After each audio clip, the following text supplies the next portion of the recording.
先日茹でたたけのこを使って酢醤油漬けを作ろうと思います。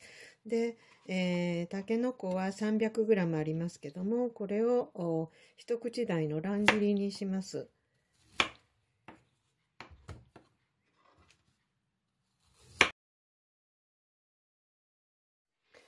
乱切りにしました。小さい小鍋を用意しました。この中に酢が大さじ2杯、お醤油が大さじ2杯、お酒が大さじ1杯半で、この中に、大さじ1/2のお砂糖を入れます。今日はきび砂糖を使いました。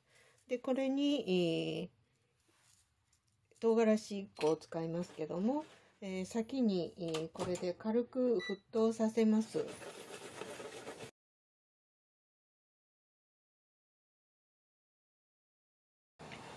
お砂糖が溶けてさっと沸騰しましたら、火を止めて、ボウルに入れた先ほど切ったたけのこにかけます。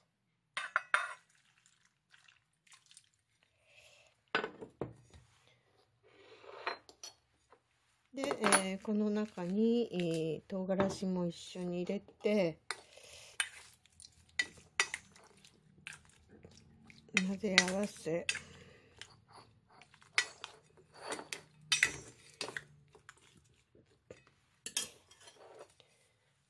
粗熱が取れましたら、これをビニール袋に入れます。これを全部ビニール袋の中に入れて、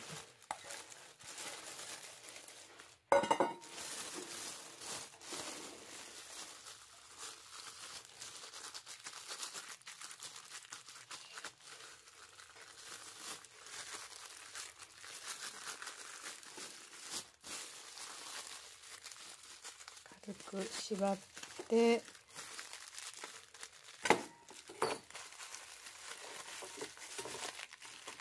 空気を抜いて、軽く縛ります。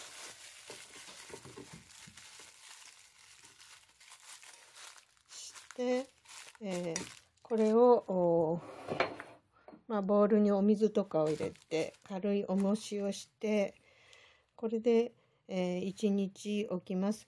で、夕方には多分食べれると思いますけども、いただくときに、すりごまとか、それから鰹節とかと一緒に混ぜ合わせて、いただくと美味しいです。出来上がりです。